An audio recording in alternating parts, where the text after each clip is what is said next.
Not getting promoted and wonder why? Stick around while we discuss 5 common reasons and what you can do to get around them.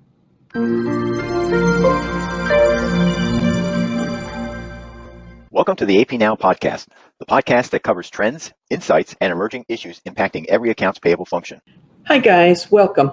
I'm Mary Schaefer, the founder of AP Now, the place where you go for all the latest business intelligence you need if you work in, manage, or have responsibility for the accounts payable function. Today we're going to talk about one of those little touchy issues that sometimes people don't like to discuss in public, but they really want the answers to. And it's why you're not getting promoted. So without further ado, let's dive right in. I have 5 reasons. I think most of you probably will fall into 2 of the categories, but let's take a look at each of them, and then I want to give you some suggestions about what you can do if you fall into them. So reason number 1, you're not visible enough. And I think for many of our listeners, this is going to be the cause. You work hard, you go to work, you don't brag about yourself. You're not constantly out there saying, oh, look what I did. You work hard. You expect the company to recognize your efforts. And so you sit back and you wait for your promotion. Unfortunately, in many cases, you'll just be left sitting there. You have to make a little bit of effort as far as making people aware, and by people I mean your boss, about what you've done and that you want to be promoted. So my favorite way to do this is once a year, preparing what I call your accomplishments memo. And that is you sit down. I used to like to do it in October because I always worked for companies that gave raises at year end. And so I wanted to make sure my boss had it before they sat down to allocate the money. And so what you do with this is you list your accomplishments for the year. So you go back, you review the year, what you accomplished, special projects, anything where you can show money saved, time saved, something that would benefit the bottom line, make sure you include that. You should also, by the way, have your staff be doing the same thing, and you might even incorporate some of their findings into your memo. But don't forget to do this, because if you don't, sometimes you just get overlooked. The next thing that you can do is don't always be that shy, quiet wallflower who sits and doesn't make any waves. It's not good to make waves unless there's a real problem. But what you want to do is 2 things. Number 1, if there is a special project or a task force, involving people from different departments, volunteer to be the representative for your group. Okay, you want to do that. That's number 1. Number 2, when you're going to a meeting, before you go to the meeting, especially if there's a lot of people there, don't be that person who sits there at the table or in the back and never says anything. Before you go, plan for a question that you can ask. Think about what's going to be discussed and come up with some question or some issue that you can bring up that will show you off in a good light.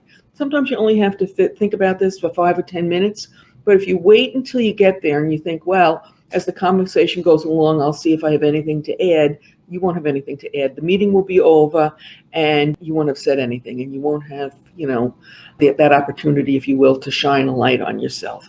So think about it a little bit ahead of time, plan. Don't just speak for the sake of, opening your mouth, but you also want to make sure that you have something to say.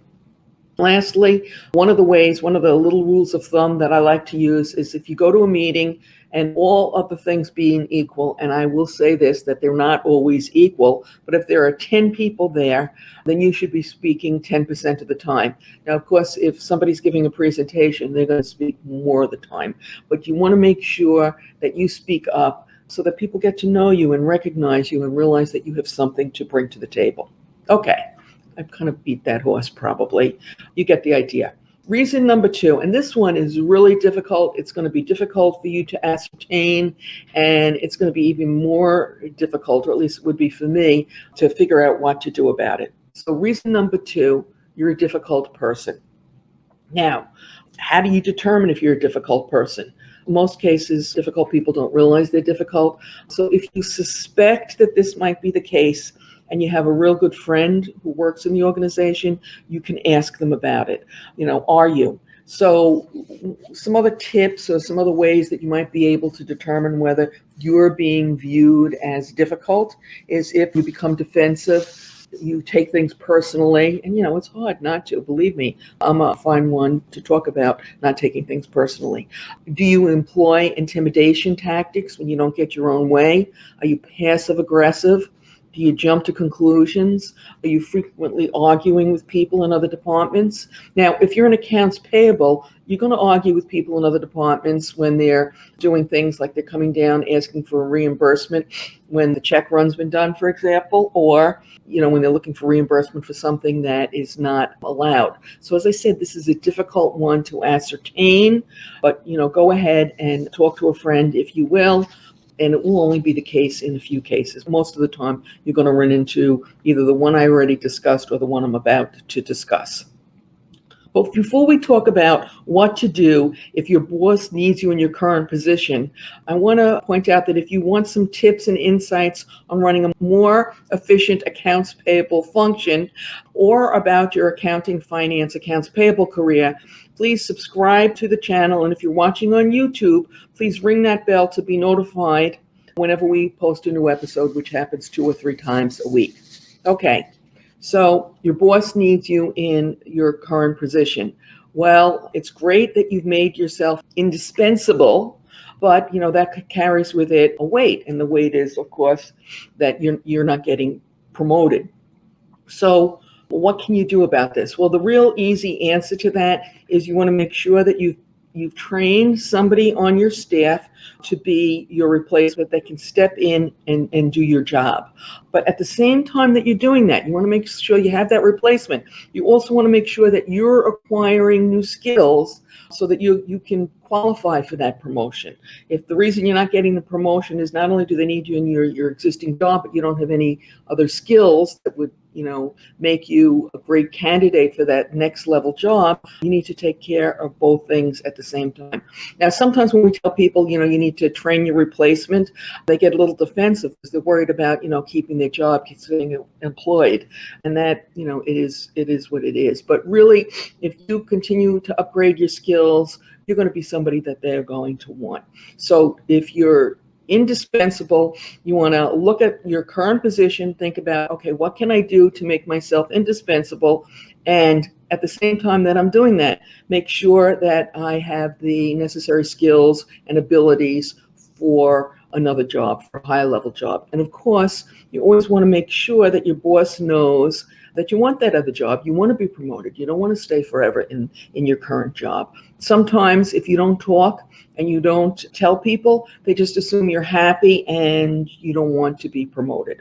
Okay, issue number 4, and this one, is a little touchy also and a little difficult sometimes to figure out, but maybe you don't have the right image. Now, this is becoming less of an issue as the workplace becomes a more casual, and we're wearing more business casual clothes to the office and things of that nature. But again, depending upon your organization, this might be an issue. And again, this is where you might have to sit down with a good friend of yours and ask them, to give you a fair evaluation. Now, your good friend, you want to make sure this good friend who you're asking about this is not someone who dresses worse than you do, if you will. Also, when you have your job review, if you have a good relationship with your boss, you might just come right out and ask, hey, what can I do? I want to be promoted. What do I need to do to get myself to the next level, to get myself to be considered when there is the next opening?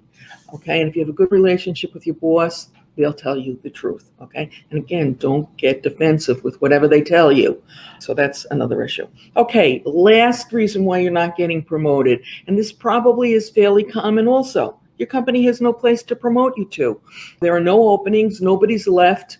I know in many cases, your next job would be your boss's job, and he or she's not going anywhere. So when you find yourself in that situation, and everybody will at some point in your career, you need to take a step back and you need to evaluate. Okay, am I so happy here? Is this job, is this situation so good for me that I'm willing to live with the fact that I may be in this job for the next 5, 10 years, maybe even for the rest of my career, because, my boss isn't going anyplace. And if the answer to that is yes, fine. There's nothing wrong with that. That's fine. But if the answer to that is no, then you need to think about, okay, do I want to start looking for a new job? Does that need to be outside the company? Or is it inside the company? Do I need to look for maybe a transfer to another unit? Again, going back to what new skills do I need to acquire? Do I need to acquire any new skills? And that's a conversation you're going to have with yourself, an evaluation you're going to have to do. It's not an easy thing, but it's something that you'll need to do. And again, you may decide, you know what? This is a good situation. My boss is good to me. I'm making enough money. I don't know anyone who ever said that, but anyway, I'm making a decent amount of money. I'm happy with the situation, and I'm going to just live with it. And then, by the way, you can also look for ways to expand that job, maybe take on some additional responsibilities. Maybe your boss is willing to give you some, okay? It's just something to consider. By the way, you might also like episode 74, in which we focus on creating talks that will attract attention and attendees at conferences. This is another way, by the way, to attract a potential employer or raise your professional profile. On YouTube, that link will appear momentarily to the left. And as always, we appreciate those subscribes, those thumbs up, those comments, and those shares.